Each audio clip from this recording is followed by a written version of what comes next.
I'd like to call to order the Long-Term Care Redevelopment Planning Task Force of March 21st, 2023. At 3 p.m. here, I can count that all members are present. All members of the committee are present either here in the chamber or virtually. And with that, I'd like to ask if there is any declaration of pecuniary interest. Hearing and seeing none, we'll move on to our delegations. So we are going to be hearing from Mr. Rodriguez. Thank you very much for joining us.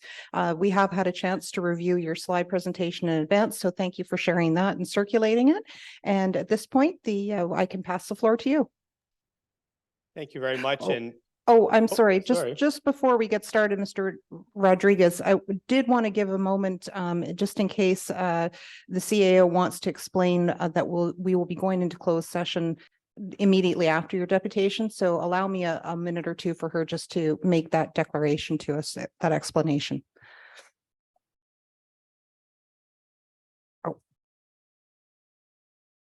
Good afternoon, everyone. I think we are just waiting a minute here to make sure that we can be live online here. So are we good now? Okay, perfect.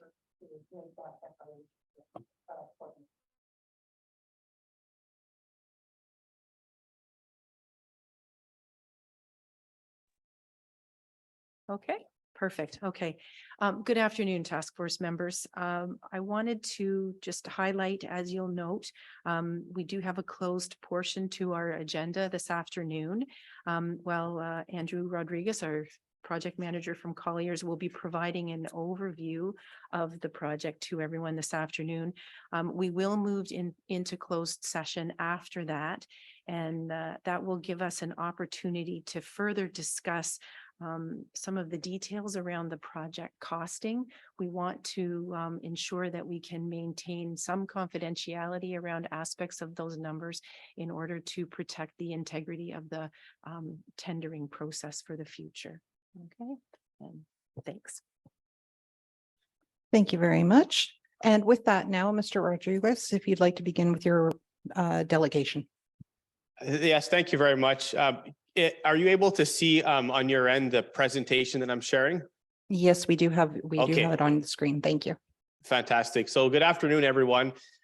Thank you for the opportunity to provide a project update today that will be focused on, there'll be a schedule aspect, but also a big emphasis on cost. So for today's agenda, I'll start off just providing an update in terms of schedule, what we've been focused on over the past few weeks and what's forthcoming in light of the ministry's announcement late last year for additional funding and how we've been aligning our project activities with those milestones and deadlines. The second item, which is in relation to the assisted living operating model updates, Jennifer Cornell will be providing an update to the task force today. And then the third and fourth portion of the meeting will be focused on an update on project cost forecasts. So the update that I'll be sharing is based on the Class B construction cost estimate that we received last month from the professional quantity surveyor. And item 4, the financial analysis results, will be the articulation of that project cost forecast into financial and feasibility implications for Grey County.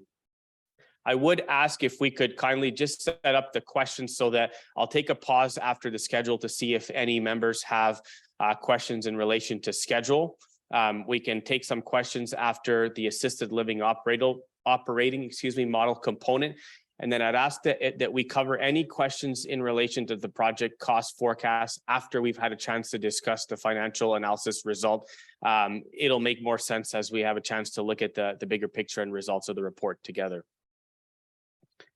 So without further ado, in terms of schedule updates, we continue to focus on finalizing the design and contract documents in order to be in a position to go out to tender for this project in early June and to have a recommendation to award that will be brought back to Grey County Task Force and Council in early August to meet the ministry's requirement. We have been actively working with West Grey in relation to the site plan application that was made earlier this month. We're expecting to receive some comments by the end of this week, which puts us in a very good position from a site plan application and approval standpoint. We've also met to discuss timelines for building permit reviews in relation to our tender period to ensure that they are in alignment and meet the schedule and requirements we need to go out to tender and have the building permit in place, excuse me. We have started drafting the pre-qualification documents for a general contractor and anticipate going out for this process next month in April and having the results available for the task force in May prior to the tender period for the pre-qualification. There's also been some activities with Infrastructure Ontario and communications in preparation of working through and having a bylaw in place prior to executing a finance agreement. In summary, this will support having us receiving approval by the ministry before the end of August this year and having a shovel in the ground or being in a position to award a contract to a successful contractor, excuse me, before the end of August this year. I've mapped out what are the upcoming meetings. It's not an exhaustive list, but with West Grey and with Grey County Task Force, what are some of the upcoming meetings? So the first one over here, which is the results of the Class B estimate, the assisted living operating model and the staff report analyzing the financial implications. This is the focus of today's meeting. It's an important one because from a cost perspective, the next opportunity to look at costs will be from here on after the tender has closed. I forgot to mention, I'll go back one slide, but in terms of our submissions to the ministry, our first submission, which was preliminary plans, was approved. We have one last and final submission, which is the working drawings. We are on track to submit that by March 31st, so in 10 days from today. That technical package is the second and final package that goes to the Ministry of Long-Term Care for review. After receiving their approval, the project receives, as I said, the green light to go out to tender. So we are well advanced in terms of working with the ministry and are very close to having our second and final technical package across to them for their review and comment. Other meetings that are scheduled and that have occurred have been an overview of the site plan with West Grey staff that occurred yesterday. We have a meeting tomorrow with the Joint Accessibility Advisory Committee, as well as an upcoming meeting in early April with West Grey Council on April 4th. So that will be for March and April. In May, as I mentioned previously, we'll be presenting the results of the pre-qualification results for the general contractor and providing a recommendation memo where we've identified a pool of general contractors who will be invited to bid on the project. So that's forthcoming in May. We have the approval of a new capital work borrowing bylaw that's also forthcoming in May. This is again aligned with some of the ministry milestones and deadlines to achieve the approval to construct by end of August and what the ministry needs to see in terms of progress from organizations with lenders. And then last over here will be the review and approval of tender results and recommendation to award, which would be in early August. I just want to pause here to see if there's any questions or comments in relation to our work plan and next steps. Okay, thank you. I'll just look for a show of hands if there's anyone that has a question about this first portion. Okay, I do not see any virtual or hands here in the chamber, so I think we'd like to carry on and listen to the whole of the presentation. I'm sure there'll be questions after that. Okay, thank you very much. So this portion of the presentation is an update from Jennifer Cornell and the assisted living operating model update. So I will leave this slide up and hand over to Jennifer for the presentation content. Great, thank you, Andrew. Good afternoon, committee members. So this is just to provide task force members a bit of an overview of the assisted living operating model, what is proposed to be planned, and then give some space for any questions. So the proposed assisted living is 40 beds of assisted living, and it's based on information that we have worked through by collaborating and talking with leaders that are delivering similar services elsewhere in the province. We've conducted an assessment of the local landscape and had consultations with care partners at Schlegel Villages, Simcoe County, Peel Region, the Thrive Group as some examples of where we've pulled this information. So what is assisted living? Assisted living is intended for people who require a greater frequency, urgency, and intensity of care than those who receive scheduled home care support, but do not require the ongoing direct medical supervision that's provided in long-term care homes. And so the proposed Rockwood Terrace assisted living would offer a higher level of support for residents with a greater need for physical assistance and or memory care, 3 meals per day, medication administration, 24-hour access to nursing service, and a team dedicated to a higher level of service. The design of the assisted living is planned to be flexible on the operating side to provide the care and services that are required by the community. And that might change over the years. So 20 residents per home area.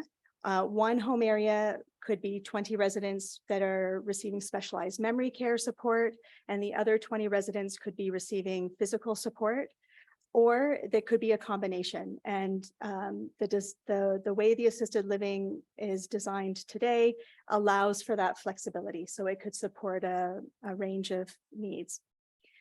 At this time, the break-even operating costs equate to a monthly accommodation and service fee to each resident of $5,892.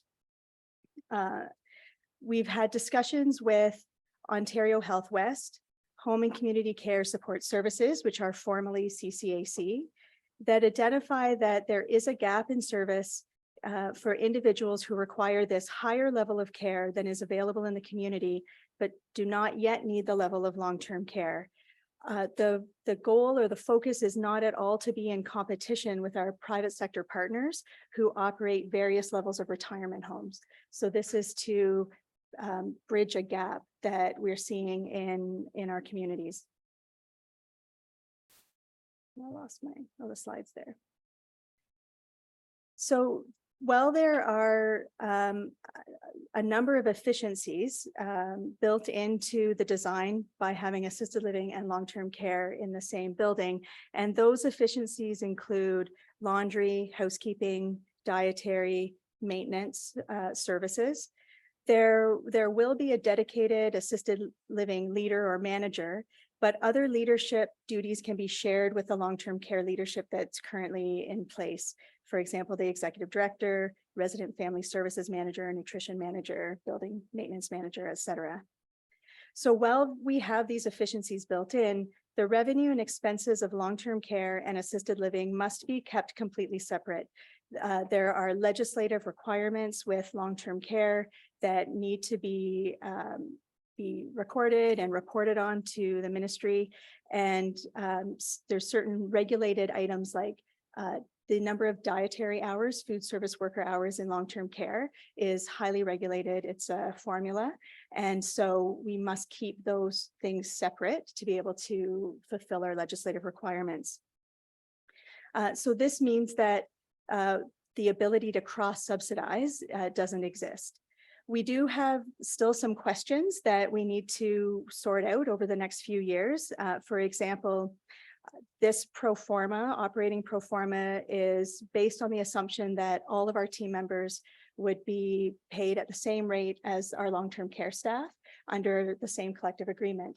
But there is opportunity to negotiate a separate collective agreement for the team members that are working in assisted living. So that's an option, which would then lead to, will we be able to share frontline staff, or will staff be dedicated to assisted living and long-term care?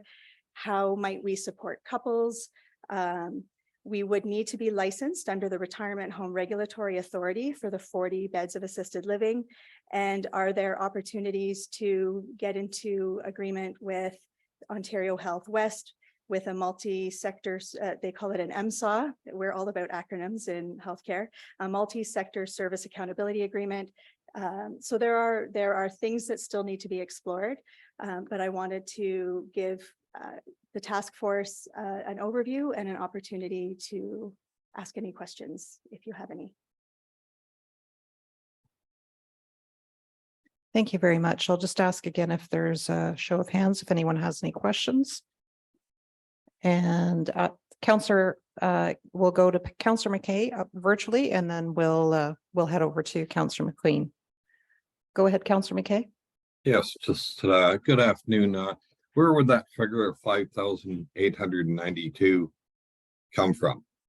And is there other places out there that are charging a lot more? So I see you're talking break even. So just wondering where that figure came up from. You just figure it out between the 40 people that are going to be in the residence? Thank you, and through you, Madam Chair. Thank you. I can provide that clarification. So yes, that number comes from the pro forma of what it costs to operate and what the cost then would be required, the fee to the resident for care and service to be able to have it break even. So you're absolutely right. There are other operators that there's a broad range of fees across the province for assisted living.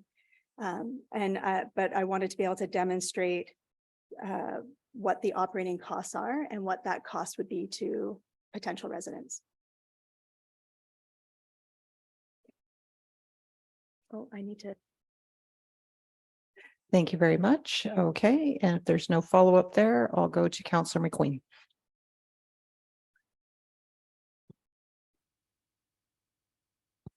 There we go. Thank you, Madam Chair. And just following up with that to you, Jennifer, and yeah, the 5892, which is about $70,070, $70,700 a year, or $194 a day. Is that what it costs now for assisted living? Because I have no clue. Because I'm not at that point of trying to look at that. But is that like, it seems sort of high, but I mean, you have to have $70,000 to as an individual. I don't know if it's cheaper for a couple, but is that sort of where the norm is? And certainly COLA would have to be included in that because the cost of living keeps going up every year.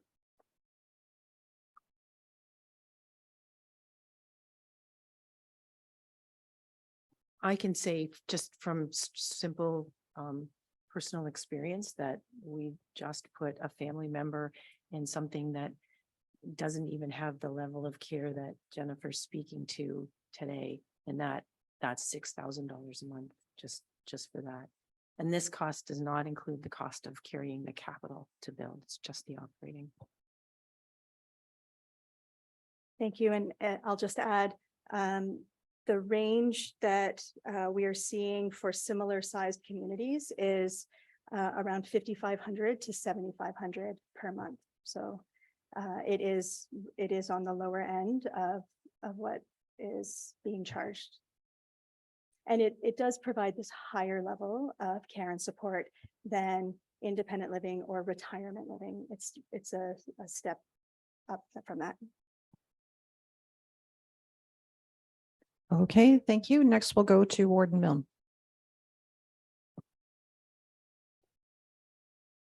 Thank you, Madam Chair. Jennifer, I'm wondering, you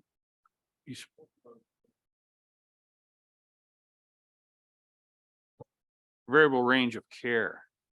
Would that affect staffing? Like, I'm concerned about, you had mentioned or in sort of suggested that we wouldn't be able to share staff back and forth between the long-term care piece. And I'm thinking if there's a variable range of care, there's going to be a variable need for staff. And I'm sure, well, I know it's a difficult enough job to staff the long-term care. Is this going to add just another layer of complexity to the show, so to speak? Please. Thank you. And through you, Madam Chair. So these are just questions that we need to address and work through in the coming years. I think ultimately it would be, to your point, it would serve us the best in terms of being an employer and providing care and service if our team members could work where they wish to work, and we're not having team members compete for positions in long-term care because it pays differently, or so I think those are just items that I wanted to highlight are still questions that we need to sort through. And the points that you bring up are factors that we need to consider in the decisions that we make, in how to staff it properly, create a work environment that people wish to come to work and then provides excellent care. So yes, having said that, we need to work with our unions and the process to determine what that looks like. Okay, thank you very much. We'll go back to a follow-up from Councillor McQueen, and then we'll go over to the next question. Yeah, thanks, Madam Chair, just for that follow-up. And I guess this is just information and thank you, Madam CEO, about the thing about 6,000. Is that normal today? I guess it is. So I guess in the sense, like if somebody worked all their life and had a pension, that covered, like that seems to be the norm. Okay, as long as we have a client base that will subscribe. And that's so important, right? Just to make sure that that's the norm. Okay. Okay, and thank you. And then over to Councillor Mackey. Thanks, Madam Chair.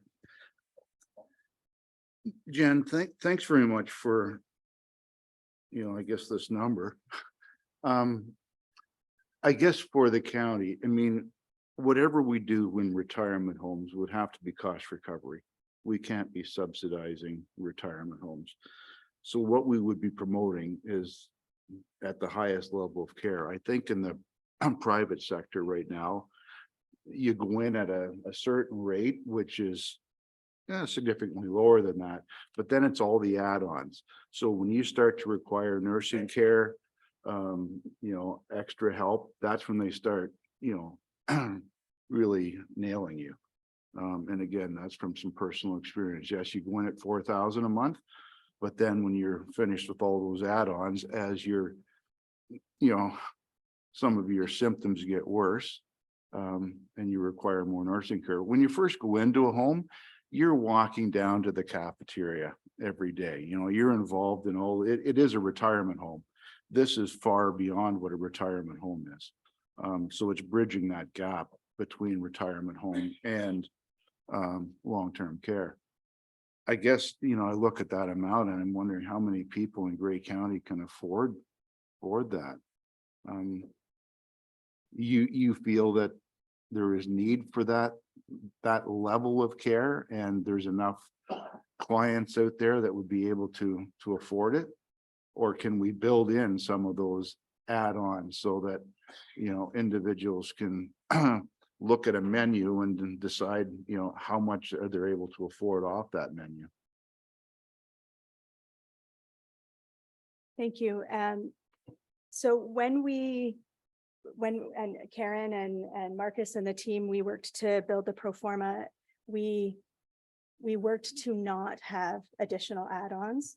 That in our experience, in our past careers and our own family experiences, that's not what people are looking for. That, as you describe, it's you go in with one number and then it doesn't take long before it's doubled sometimes. And so we wanted to be able to build that all the services in to the rate so that it would be unchanged. And then with the type of service that we're modeling for, this higher level of this assisted living, the residents will need that level of service. So the residents that walk into a retirement home and age in place, requiring additional services after a year or 2 or 3, that will not be the population of the residents that are moving into this model. These residents, these individuals will have been managing at home with support, either from families or home care type support. They don't yet need long-term care, but aren't able to manage at home. Often these individuals we're seeing today going to hospital, and I think make up a big percentage of the alternate level of care, the ALC patients that are living in hospitals waiting for long-term care. So based on the ALC numbers locally in Grey Bruce and in the broader Southwest, this is a gap in the available services in Grey Bruce and then more broadly in the Southwest. In terms of affordability, and this is where there may be opportunities down the road, but again, it's 3 years out or 2.5 years out. No able, no way to guarantee, but Ontario Health, formerly the LIN, is actively looking at models and opportunities to support access and flow. So people that need to be getting the right care at the right time at the right place. And so there may be opportunities to partner with Ontario Health to provide some version of subsidized assisted living. That's an opportunity to explore. It's an opportunity to explore to help some of those individuals with the affordability piece. Thank you. Any follow-up?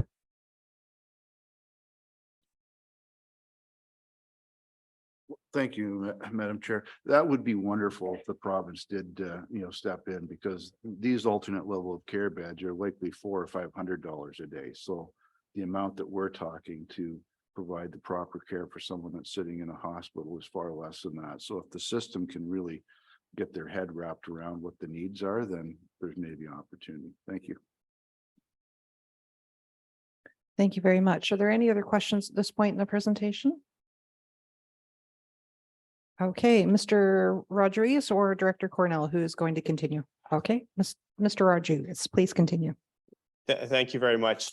So in terms of project cost forecasts, the update I have to share today that's based on the Class B construction cost estimate is since the Class D estimate was presented in March last year to the task force with project cost forecasts of 108.5 million.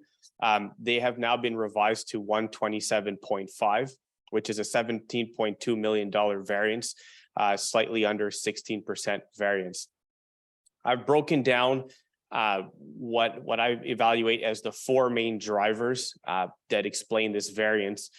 First one being an increase in building area. So in March last year, we were at the completion of schematic design or approaching that milestone. As part of the ongoing design efforts, there have been some pressures to increase areas, more specifically facilities, locker rooms, some of the staff spaces, and certainly some good reasoning and justification behind it. But that has been the net impact, approximately 3 million of the 17.2 associated with increases in the building areas. Increase in site development costs. This was identified as, I'd say, a big area of risk for the site in general. There was some preliminary work done in a preliminary estimate that had been used in March last year when we provided a total cost forecast. But a lot of work has been done over the past 12 months just in terms of understanding the site, in terms of due diligence studies, updated geotechnical investigations, hydrogeological investigations to understand how to deal with stormwater on site based on characteristics of the site, such as infiltration. So the number that is presented as part of this forecast is informed by a much more accurate or much more developed level of design supported by due diligence documents and studies. So that has seen a sizable increase of 6.3 million in comparison to what was presented last year in March. The two categories, the last categories in terms of escalation allowance and post-contract contingency, these are forward-looking allowances, so they haven't materialized yet, but they're nevertheless categories or buckets where we do add factors or percentages based on the cost consultant's best forecast in terms of what is forthcoming for escalation, as well as the level of risk for the project in relation to post-contract contingency. So the increase in escalation allowance, which has been forecasted to take us to the midpoint of construction, has had an impact of 5.3 million. Again, this is an allowance, and based on where the tender results closed, if that allowance is not fully expended, that goes back to a management reserve or does not get allocated to the project. So it is an allowance at this stage. Same applies for post-contract contingency. These are for known unknowns, so we don't know exactly what it will be incurred for, but given the site characteristics, we fully expect there will be costs associated with unforeseen site conditions, authorities having jurisdiction, design and coordination errors, especially in light of the design team accelerating and compressing their schedule to meet the ministry deadlines. So we've made, as a result, a revision to the percentage in post-contract contingency, and that's where you see this $2.6 million variance. out of the 17.2 that I've reported. We've been looking at opportunities for reducing costs, and we've identified two. One of them being deferring in the village square some spaces where the shell would be constructed initially, and the fit up would be done as part of a future phase, future project, separate from this project budget and project costs. And that would lead to an estimated $1 million worth of savings. We've also estimated that $8.2 million of savings could be achievable by deferring the fit up for the assisted living component, which is on the 3rd floor. So that would entail having a shelled space built up front and obviously the structure and the roof, and deferring that fit up to a future stage for the same reason, in order to defer that cost and keep it separate from the project costs of the long-term care build. I'd also like to provide an update just in terms of the net zero feasibility study, as it's become quite clear as the study was completed what direction makes the most sense for Great County from a feasibility standpoint, and also to provide opportunities to align this project moving forward to meet some of the net zero climate and sustainability goals and requirements. So the recommendation as a result of the study is to proceed based on a net zero ready option in order to position Great County to achieve net zero emissions and energy in the future, if that is desired. And some of the key recommendations that I'll go over that are contained in the report. The first one is really driven by site conditions and the feasibility to install a geothermal heat exchanger and distributed heat pump, heating and cooling. So after looking at the site and some of the rock contained and characteristics, it was found to be unfeasible to proceed with that system due to site conditions. As a result, the direction the design team took is to install air source heat pumps, which requires a backup to operate during some of the cooler conditions. So the design team took a look at different options and found that having electrical resistance backup heating would have very significant cost increases to the infrastructure without a real impact or a significant impact on emissions. So the recommendation put forward was to proceed with air source heat pumps and have a gas backup. And that's reflected in the design right now in order to operate at cooler temperatures. What that means moving forward is that if Great County does choose to pursue fully to go from net zero ready to net zero, air source heat pumps would need to be, or anything that relies on gas would have to be removed and replaced. The advice we've received from the design team is that the market for air source heat pumps is changing rapidly, and it's expected that in the future technology will be available for these to operate at lower temperatures. And so that would be the path to eliminate the gas backup that's currently planned to operate at lower temperatures, where the air source heat pumps don't require some additional backup. The other consideration is the availability of lands east of Rock Street for installing solar photovoltaic panels. And so while it hasn't been fully planned out from a master planning perspective, the known infrastructure at this point east of Rock Street would be a stormwater pond to deal with stormwater management.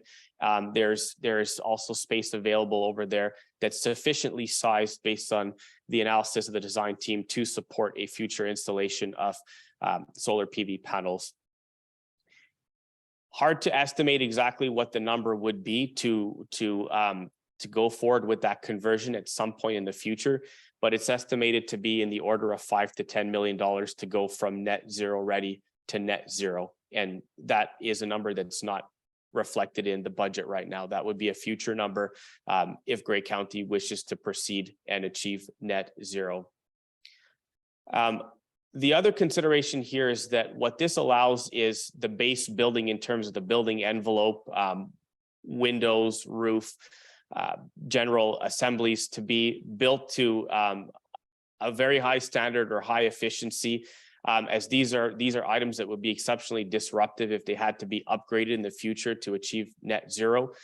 So the building in the base case that you see has some features in place that would be to allow a conversion to net zero that would be minimally intrusive in comparison to a building that would have a building envelope much closer to what the building code requires, but that doesn't have some of these high efficiency provisions that are required to achieve net zero.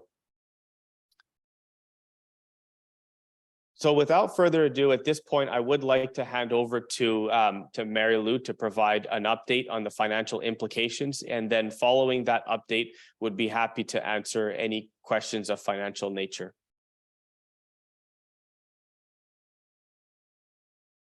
Okay, now I believe we are going to hold off on anything with Director Spicer until we move into closed. Is that correct? Okay, so at this point, let me just ask if there are any further questions for the delegation that we've heard so far. Okay, and Councillor Mackey. Thanks, Chair Metrosoft. Andrew, just wondering if there's any provincial or federal subsidies available to try to get to net zero. Because I don't believe those sort of costs should be placed on the taxpayers of Grey County when it's federal and provincial initiatives generally that are driving this. Thanks. Sure, I know those discussions have been pursued, and we've been having some with Deputy CAO Randy and CAO Kim. So perhaps if I would defer to Deputy CAO to provide the more recent update on discussions for funding streams to support net zero ready or net zero.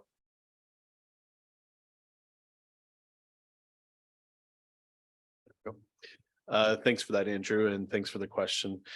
So we have had some preliminary discussions with FCM. There are some funding opportunities through FCM that we can consider in terms of helping to offset some of the costs. Unfortunately, the funding that's available through the programs that are currently available to us, one offers, I think it's 15% of some of the funding as it relates to the net zero costs. And the rest would be a borrowing, so it'd be a debenture cost. So there's considerations in terms of whether or not we want separate debentures as it relates to just the net zero portions or not. So there's still some further discussions that we would have to have in terms of that, but there are some opportunities, but they're limited at this stage in terms of trying to offset some of those costs. Thank you. Could I just have a clarification? Did you say 15 or 50? 15%. Thank you very much. Is there a follow-up, Councillor Mackey? Okay, next then I'd like to go to Councillor McKay. Yes, just through you, I kind of didn't catch what you said about the cost, where we're going to discuss that in closed camera after, or can I ask a question about the cost right now? If it's related to the material that's been presented in open session here, please go ahead and ask the question. But when it comes to the report that we're going to be discussing later, as well as anything that would be directed towards Director Spicer, it would be better to consider that may be a closed session material. Yeah, maybe I'll do it at closed session then. Okay, thank you. Thank Are you. there any other questions here? We'll go to Warden Milne next. Thank you very much. Andrew, I presume there are costs to make the building net zero ready as opposed to a straight conventional, what I'll call a conventional build. Is that cost differential significant? Thank you. So it's in terms of doing an apples to apples comparison, you'd have to have two separate designs and have them costed to pinpoint it down to a specific number. We expect this delta to be in the order of 3 to 5% in terms of premium to go from a base build that would achieve net zero ready compared to a conventional base build as you defined. Okay, thank you very much. And Mr. Schertzer, did you want to add something to that? Just further in terms of the FCM opportunity, as I mentioned, just to clarify, so there is a a maximum of financing that's capped to in terms of that particular program. So and it is 15% of 80% of the overall total eligible costs. But it's a maximum of 5 million. So what it works out to be is 15% of the maximum, which could be which we could qualify for. So 15% would work out to a grant of $750,000, and then the rest would be a low interest rate loan up to that 5 million maximum.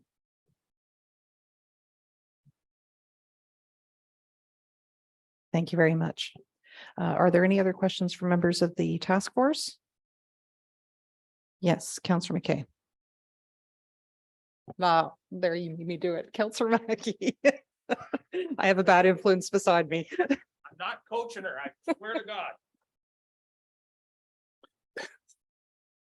Sitting beside the warden, I understand how that mistake happened.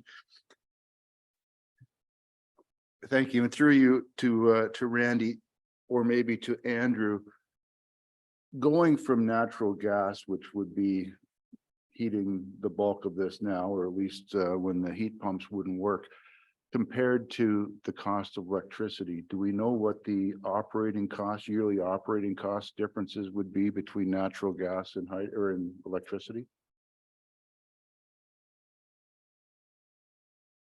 Yeah, it's there has been some of that breakdown that's been provided or projected or estimated based on where the costs are going to go. We know that natural gas costs are going to increase in the future. So there was some breakdown of that provided as part of the net zero study analysis in terms of that. So we know that at some point natural gas is going to reach par with electricity costs. So that's how, based on the information that we know to date. So at the end of the day, once it reaches par, it'll be essentially a wash, and it could, at some point the natural gas costs could exceed the electricity costs. And that's where, as Andrew indicated, I think the important part of some of the building envelope anyways, in terms of achieving those energy efficiency costs and baking that into the build, so to speak, because those are going to be the more costly features in order to upgrade down the road. We've ensured, I guess, in terms of the quote base building costs, that things like insulation, windows, the roof, etc., is built and designed so that those energy efficiencies are built into those components. And so the other components, that like the air source heat pumps, once the technology is increased to operate at colder temperatures, then those can be replaced at some point in time over the course of their lifespan. So that's something that we could bring back some further information on in terms of operating costs, but at the end of the day, we think at some point they're going to be at par, and so really there's no operating savings, so to speak, in terms of one versus the other. Okay, thank you, and that's good. And any other members of the task force? Okay, Councillor McQueen. Thank you, Madam Chair. I sort of suggest or look at what is presented here is we go with the natural gas, because I think it's going to have to be a system change throughout everywhere, because they don't have enough electricity. As everybody goes to electricity, I think it's going to be something that's going to gradually, ISO is looking at creating more opportunities to create more electricity, but I think it's going to be a transformation to maybe that time of 2030 when it is equal. There's going to be probably opportunity for more electricity to plug into. So I think this is sort of today's footprint, and I've seen it through our municipal buildings. Sometimes you get to 10 years. Sometimes your heating system needs an overhaul anyway. It just depends. I don't know. Technology is going to change greatly over the next 7 to 10 years, and I think you're going to find that there's going to be other. And I think as they keep collecting the carbon tax, there's got to be subsidy coming on that side. Is going back to Councillor Mackey. There has to be a check and balance. If we're paying this for the high cost, it's got to come out the other end somewhere. So I just don't know there's enough there and we gotta get going, we gotta get building, so. Myself, my opinion is the net zero or the net zero ready sort of thing, I think is where. But you can't get there yet. Okay, thank you. Mr. Schertzer. Yeah, and just to clarify, the way we understand how the air source heat pumps will work, although they're designed with that gas backup when it reaches certain colder temperatures. I think it's -20 was the last rating. So when temperatures are lower than -20 is when the gas backup is there to help offset some of those costs. So the amount of days where it goes below -20 are hopefully not hopefully less, but as the overall global temperatures continue to increase, we think those days are going to be less and less. So in saying that, it's there as a backup, so to speak. It's there to kick in when those temperatures go below that temperature threshold. But outside of that, the air source heat pumps will continue to provide the heating and cooling for the entire building during those outside of those temperature differences. In terms of operating costs, so Linda has provided me with some of those. So just to give you a sense of the breakdown in operational costs, and these are estimates and projections again. The base costs, 188,000 operating. So the net zero ready will be 170,000 per year in terms of energy costs. And the net zero option is actually slightly higher at 178,000 in terms of operating costs. So the net zero ready at this stage is showing lower, but again, those are based on some lower projections of where the gas prices are going to be. We think at some point in time, those gas prices will reach that parity. But just to give you a breakdown or a sense, we're talking a variance of less than 10,000 between net zero ready and net zero in terms of operating costs. Okay, thank you very much. And it looks like we have a follow-up from Councillor McQueen. So your initial cost now is to bring natural gas to the building. It's what you're going to eat now. So if you change out to electrical, well, then that's going to be a loss. But when that is, who knows? But you may gain on technology by waiting to do it later. So. Go ahead. And we need to bring that natural gas to the property anyways, because we need it for the backup generator, which is required as part of the ministry's requirements. So we have to bring it to the property regardless in order to have that backup generator system. So it won't be a diesel backup generator, it'll be a natural gas generator that's been designed as part of the overall build.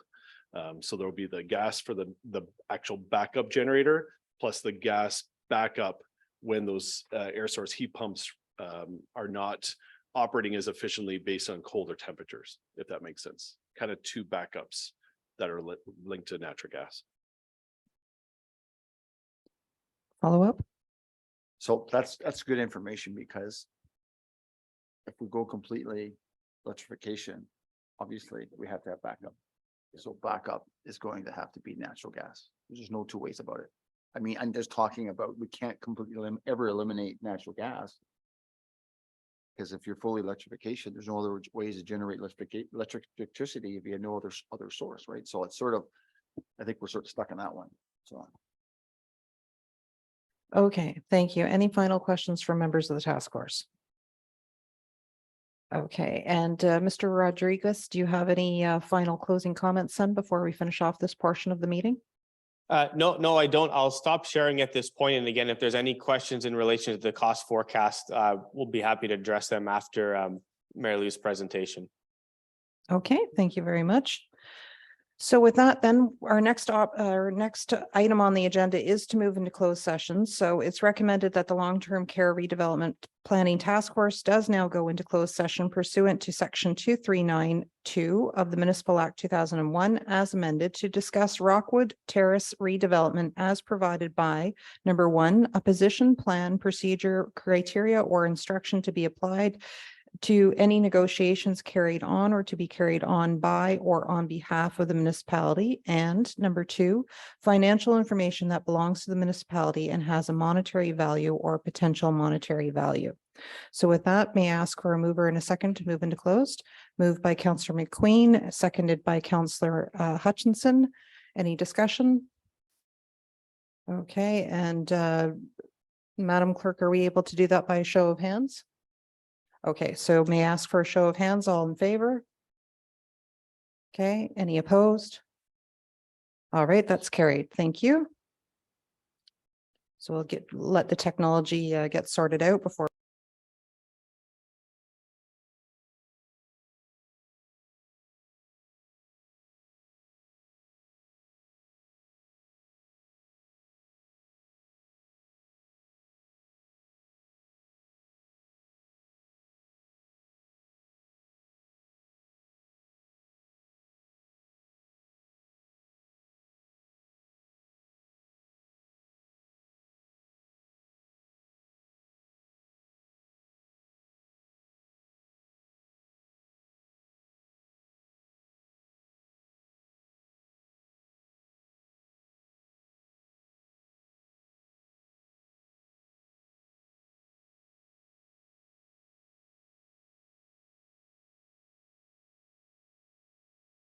Okay, thank you very much. We are now back in open session. However, we have been at it now for some time, so I would like to call a break until it's at 4:27 right now. So if we could call a break until 4:35 and be back ready to continue.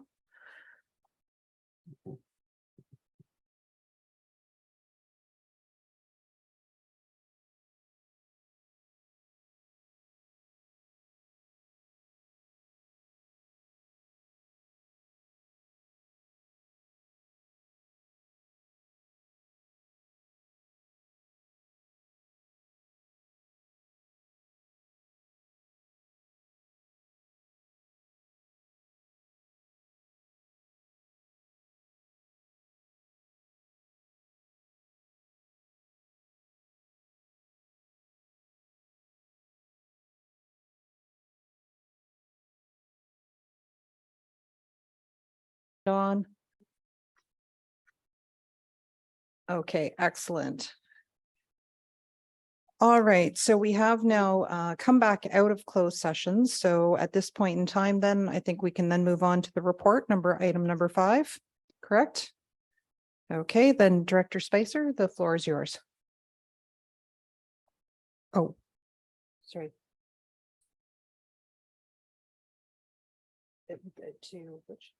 To put on the floor. Okay, sorry, my apologies.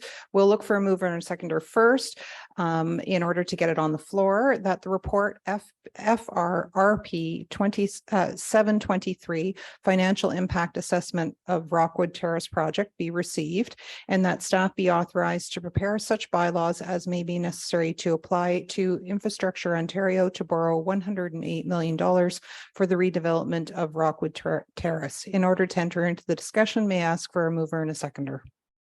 Thank you. Moved by Councillor McKay, seconded by.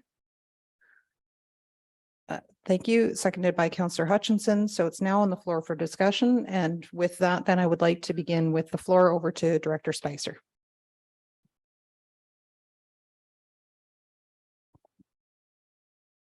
Thank you, Madam Chair. Sarah, could I get you to put the presentation slides up? I've just got a few slides that I'll use to speak to the report. Oh, sorry.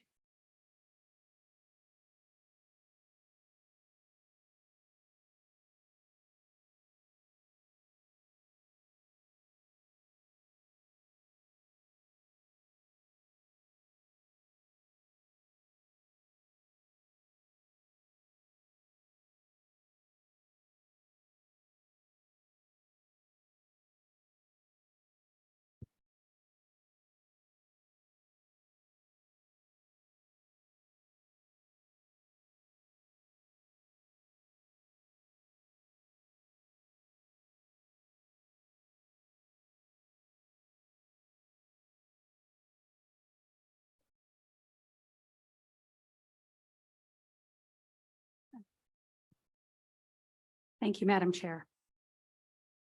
Based on the information that you've seen in Mr. Rodriguez's report, so based on the project estimates, the ministry funding, and the timing of the cash flows we expect to spend in 2023 to 2026, a $108 million debt would be required in order to fund this project. So the way it would work is we would take a construction loan out that would finance the project, pay interest over the duration. And then once we're done construction, or perhaps we would divide up and we would do 2 debentures as we did with Lee Manor, they'd be converted into 25-year debentures, which again matches up to the length of time the province provides construction subsidy. So in order to proceed with an Infrastructure Ontario loan application, borrowing bylaw is required. And based on the $108 million borrowing estimate, when we debenture the project, an annual debenture payment of principal and interest of $5,272,000 will be required. And that's after taking into account the subsidy that would come from the province annually. So that project price, it's based on a number of assumptions, including when we're going to have to flow costs to the vendors, the interest rates. This has been done with 4.5% interest rate. The rate when the report was finished was 4.55% and 4.33% today. And that results in a $72.2 million in interest over the 25-year term. And right now, construction loan interest is 4.88%. Ministry funding. So the ministry last fall announced a construction fund subsidy. So it's available to nonprofit operators, and that includes municipal. And we have to be able to start construction by the end of August. They provide a $35 per diem with the option to convert $15 of it into an upfront grant, and that can be used to reduce the construction loan interest. And then the remaining $20 is provided over the length of the subsidy, again, the 25 years. Now, if you take the $15 up front, they don't give you the full amount. So over 25 years, that $15 is $136,000 and change. If you take it up front, they give you $81,000. So it's a discounted present value because the province would be giving it to you over 25 years, and instead they're having to find the money to give it to you up front. So instead of receiving $17,520,000 over 25 years, we would receive just over $7 million less. So $10,368,000 this year. And they would give that to you when you started construction. This chart's a little busy, but it just goes to show the various components. So the planning grant, we've known about that $250,000 for many years. And they gave it to you when you finally have an application. So we received the $250,000 late last year. The construction fund subsidy grant, that's that $15, shows the 17.5 million, the discount if we take it early. And my report speaks to the fact there is an advantage if you take it early. Even though you lose the $7 million, you're making that up by using that to offset the amount you're having to borrow in interest. The base construction funding of the $20.78, that's an annual amount of just shy of 1 million. They pay that over 25 years. There's a medium home component, which is 75 cents. And again, that provides you $35,000 a year. Those items did not change from what was previously provided in the funding allocations. There was a small amount that they did away with, and then in place, they came out with this construction grant. The $20 top up, you would get that annually. So that's the $934,400. There's a development grant. The maximum is $29,246 per bed. That's based on you meeting a number of what is eligible components. And based on our project cost, we would have no trouble meeting that. And that gives just over $3.7 million. And that's paid when the first resident takes occupancy. So you can see that over the 25 years, it's just under $63 million in funding. And then what we've looked at is the construction grant, the discount if we take it early, and the top up. And those amounts equal $33.7 million. Go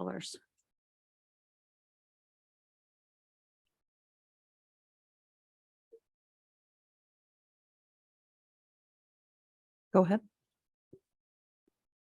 Just a qualifier, that's on the 128 long-term care beds. Yes, thank you for your question, Councilor McQueen. You're correct. There is no funding modeled in this for the assisted living. This is purely the 128 long-term care beds. When we talk about debt and annual repayment limit, so the county's debt management policy states that our annual debt, whether that's internal and external, should not exceed 10% of own source revenue. And the provincial limit on the annual repayment limit, also called the ARL, gives a 25% threshold. The 2023 ARL just came out. 25% is just under 17.6 million. And based on that, 10% is just under 8.1 million. And after you take into account our internal debt, so the amount that we borrowed from ourselves for the renovation in addition to this building, for the Grey Gables roof, paramedic service base at Chatsworth, et cetera, we have just under $7.3 million room remaining. After a net repayment of 5.7 million, 5,270,000, we'd be left with just under $2 million for other annual debt repayments. And based on 25-year borrow at 4.5% interest, this would be a $29.3 million borrow that there'd be available capacity for. And just as a quick snapshot, what other projects require funding? These are the ones that we know of at this time. So the supportive housing project in Owen Sound, the one that's being finished up on 14th Street West, the future paramedic base in Durham that's in the 10-year capital, and an affordable housing build in Dundalk. What's in the 2023 budget? $67.9 million levy requirement that funds operating and capital expenditures of $225 million this year. It includes a levy requirement for redevelopment of the $1,361,000. That's the amount we've been putting away each year. That was the debenture payments for Lee Manor. 1% levy increase this year equals just shy of $670,000. To reach an estimated levy requirement of the $5,270,000, we require an increase in the levy of 7.8%. We could phase that in over the next several years. We would have to start using some of that money to pay the construction interest. So it's not like we would be transferring it to reserve for use in 2026. We would be using it over those years.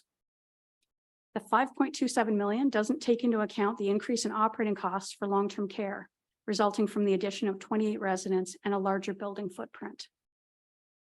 And when we did the simple math of you add 28 residents based on the levy requirement currently, you're looking at $570,000 extra, and that's in today's dollars. And we know that with inflation, we're going to have to extrapolate that by the time the building opens. Future budget pressures. We have rising capital and renewal and replacement costs. We don't have a quantified impact of the cost to address climate change targets. We have recommended operational adjustments from the reviews for paramedic services and transportation. We have cost of living increases, and we have the impact of Bill 23, both with the impact of the bill itself, inflation and interest rates on, and what that will do to development charge revenue over the next few years. 10-year capital. The 2023 to 2032 10-year capital forecast had a proposed levy requirement of almost $306 million, with almost 20 million of that amount in 2023.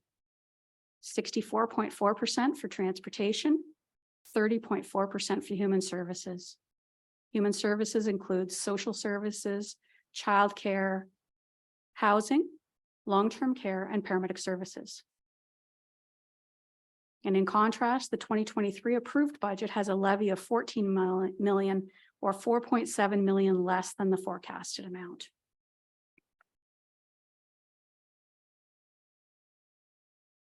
That, I'll turn it over and I'll ask for any questions. Okay, just before we go to any questions, I just want to ask CEO if she has anything she'd like to add. I think there's a lot of numbers here and it's sometimes really difficult to put it all into perspective. I think one of the things that strikes me is that this new expense, when we look at another $6 million a year, for example, our net median growth that we've seen in Grey County over the last 10 years has been $664,000 a year. That's what we've seen in growth. In the last 5 years, we've had a bit of a bump. In the last 5 years, it was about $1.2 million a year. So that suggests, and I'm not sure economically where we're going to be and what we're going to see as far as that growth trend going forward. It's difficult to forecast exactly how many, occupancies we're going to see, how many new businesses we're going to see, especially if the economy slows down a little bit. But is it reasonable to say that it is going to take us somewhere between 5 and 10 years of growth to catch up to this new expense? Is one way of looking at that. And again, the impact that has on all of the other demands for project funding across the corporation.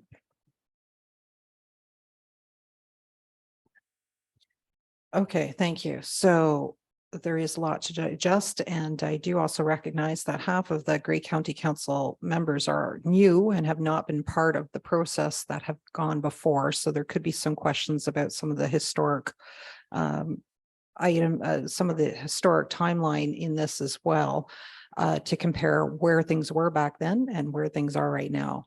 So given that, then I'd like to ask if members of the task force would like to raise their hand if there is something they would like to ask to either the staff members or provide a comment in this moment of discussion that we have. Councillor Mackey, we'll start with you. Thanks, Madam Chair. There's probably lots of questions to be asked right now, but I'm not sure that it's fair to all members of council, not for them to hear that information too. So I moved that this be put on the floor, but I'm not in favor of the going out for $108 million in debt right now. So I would like to, procedurally, whether we defeat this motion and we receive it for information, but I really believe that we need to have a special meeting, of all of council. Some of that meeting would need to be in closed session, and I would leave that to the Madam CEO and the clerk and the warden to establish how much is in closed session. But I believe all of council needs to have some soul searching in regards to all this information, and I just don't think it's. I've received all the information I need today to know that it needs to go to our entire council. And as you indicated, half the council is brand new to all of this. And some of it could be done under training likely. I don't know all the details of what we can do. I have some sense of it, but it's such a big moment for Grey County that we need to get it right. And that means having all the information and all members of council hearing that information. So I'll leave it with you, but I'm not in support of putting the county on the hook for $108 million loan right now in light of the information we've received today. Thanks. Okay, so thank you. Yes, you are indeed correct. We do have this motion on the floor, and a motion to amend the main motion can't just be a negative. It can't just be just to say no to that. So I do believe that you are correct that we would have to follow through, take any further discussion on this motion. If it is voted down, then that would allow us the opportunity to put forth a new motion. Just going to ask for consultation with our clerk.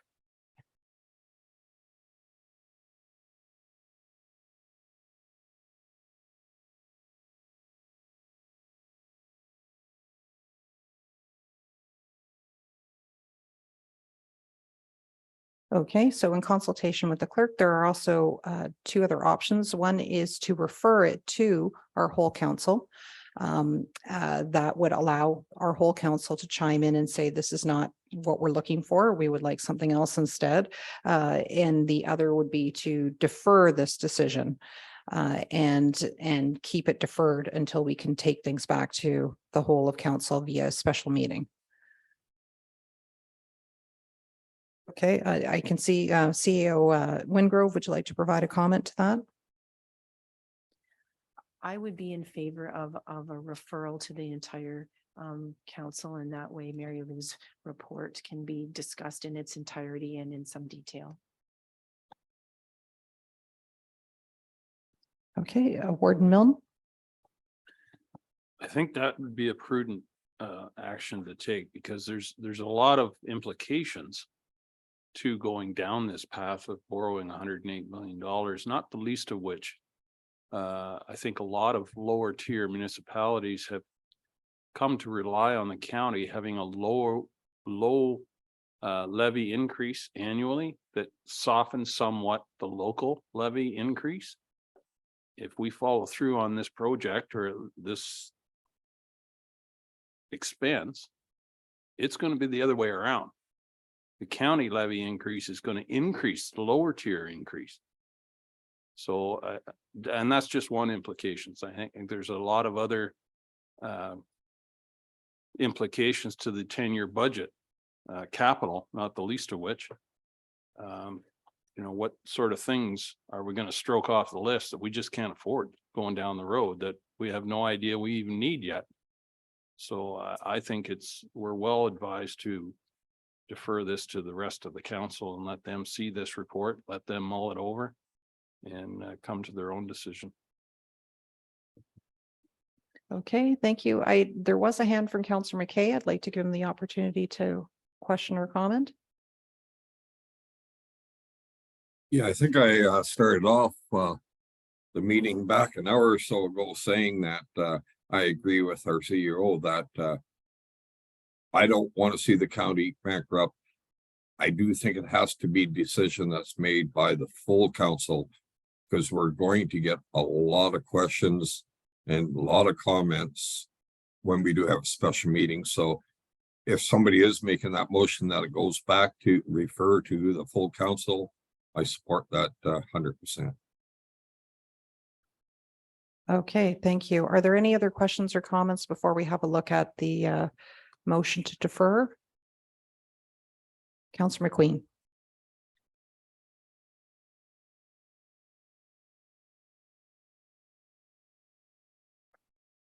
There we are. Yeah, I would move that motion to defer it, but I think if we motion to defer, I think there needs more information to come back other than what you have here, but like in-depth information, like in the sense of a lot of stuff and options and different things, because this is 108 is the big picture, and are there other options of a smaller picture? So I would move that motion to defer it to a larger conversation with all county council. But that's what we want to do, right? Okay, so can I just, before I look for a seconder, can I just confirm with the mover then, Councillor McQueen, what's printed up there on the screen? That report FRRP 02723 financial impact assessment of Rockwood Terrace project be referred to a future special meeting of county council to provide additional information and options. Does that capture what you'd like? Okay, so it has been moved by Councillor McQueen, so now I'll be looking for a seconder, seconded by Warden Milne. And is there any discussion then on this motion to refer? Councillor Gregg. I'm just gonna circle this into the motion to defer because Mr. Rodriguez had asked for questions to be held till the end of the financial reports, the two of them. So this question is part of providing additional information and options in the deferral. I'd have been hesitant to spend $6.3 million in totality in site development costs. I'm wondering what is included in site development costs and what is contributing to $6.3 million of an increase alone for site development. Yeah, thank you very much. And there's Okay, one. just a moment, Mr. Rodriguez, there's a point of order that's being entertained here. So let me just hear that first before we move over. I believe that was Councillor McQueen I heard from. I know you can debate on motion to defer, right? You can debate, but then that's the whole part of the motion is to bring back that information and talk about that information. I'm just thinking that the whole part of deferring it is to bring it to another time to talk about that bigger picture. Okay. But that's sort of what's on the floor. It's not to get into the discussion. It's motion to defer it to another time, not to get into the full discussion. So that's my point of order. Okay, thank you, Councillor McQueen. I do hear the logic coming from the other member of our task force, though, that the tail end of your motion is to provide additional information and options. So perhaps if we could collect what all of those questions are and options we would like to see in that additional information. I think that speaks true to the motion that we're entertaining at this point in time. But that said, then it wouldn't be a debate. It would be a request for more information that you wish to be encompassed into the additional information. So Councillor Gregg, you've posed your question. Are there any other questions that you would like to pose? Okay. All right. Are there any other questions or comments regarding the motion to defer? Yeah.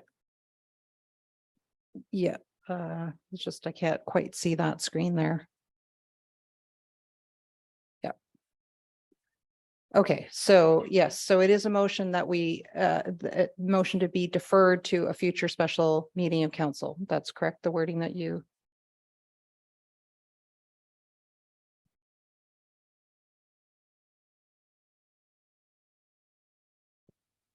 Okay, I'll go to CEO Wingrove, but just so that we're clear, it's reading be referred as opposed to deferred, being referred. So this is actually a motion to refer, not a motion to defer. Slight difference. CEO Wingrove. I'm not sure that it needs to be in the motion, but I do want it on the floor and in everybody's mind that this meeting has to be held and a decision taken before that March 31st deadline. Because as of now, the consultants continue to work on putting together construction drawings and meeting all the deadlines in order to meet the provincial target. So if they are going to continue on with that work, and I would suggest that they don't stop until we've had an opportunity to have that discussion. We do need to be clear that this discussion needs to happen at early next week at the very latest. Thanks. Okay, thank you. And if I could just ask the clerk for any clarification of the process that we need to make sure in terms of the timing so that we have adequate time in terms of giving notice as well as meeting that March 31st deadline.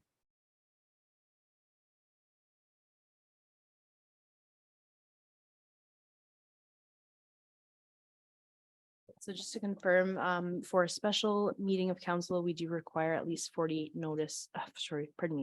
hours notice of a special meeting.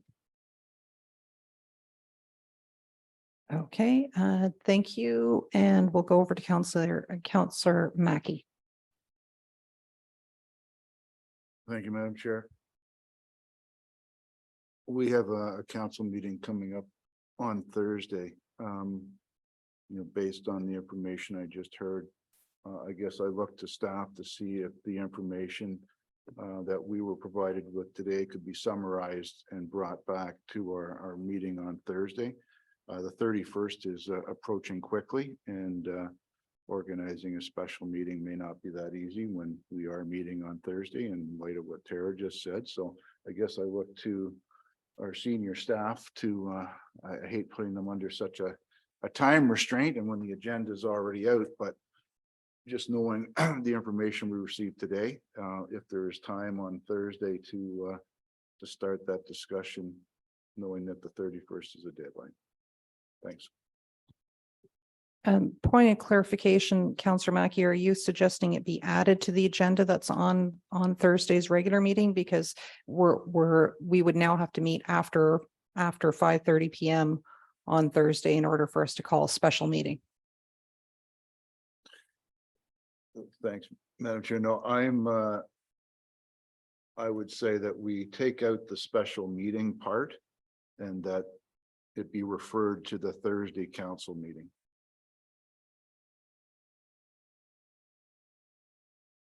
Okay, let me just refer over to the clerk if that's procedurally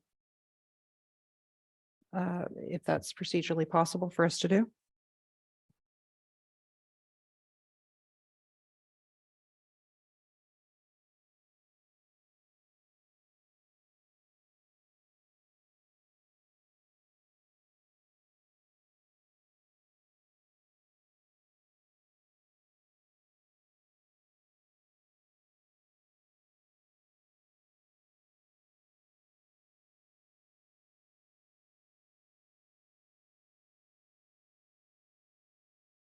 Okay, thank you. There are some logistical considerations. It's possible to change the agenda of the meeting, and that would be if we extracted special and added it into the existing meeting we have on Thursday. But I would like to hear from CAO Wingrove if there's something else that we need to consider in terms of how we bring this. Not do we bring this to council, but how do we do it? Thank you. I think we would amend Thursday's agenda then to include both an additional open and closed discussion.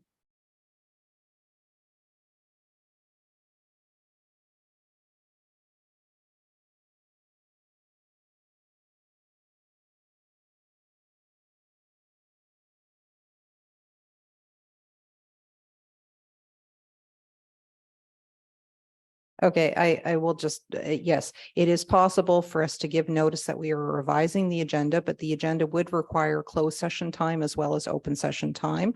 And this is a procedural adjustment to that. So I could entertain this as a friendly motion to the original one.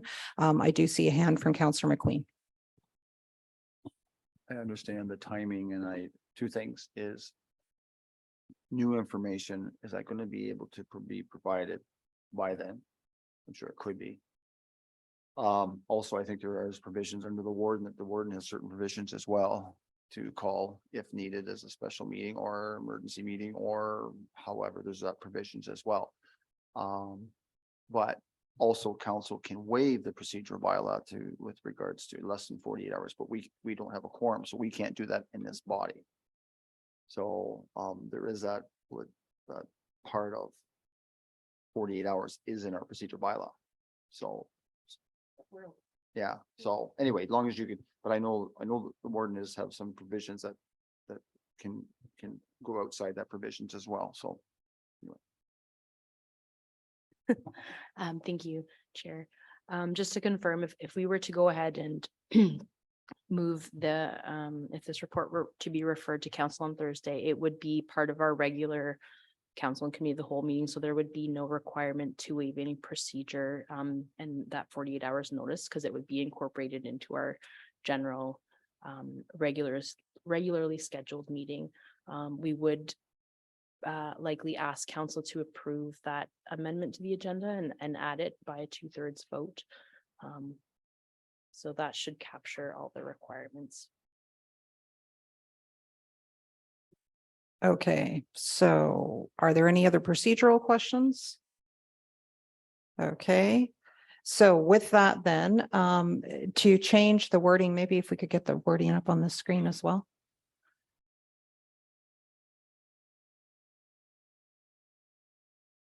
Thank you. Yes, thank you. I just want to confirm, first of all, the wording. So it's now reading the potential before I go to the mover and the seconder. It's reading now. Oh, there's stuff in the way there. Okay, thank you. That the project, that the financial impact assessment be referred to a future meeting of county council to provide additional information and options. So now it's just clean. It doesn't refer to the time deadline, but it's understood it has to happen before March 31st. So I'm going to ask then the mover. Oh, wait, no, this is actually, the mover was Councillor McQueen. I'm going to ask you if you are comfortable with that. He is indicating yes, and the seconder, Warden Milne, is indicating yes. So we can accept that as friendly. Now I saw a hand go up from Councillor Mackey. Question?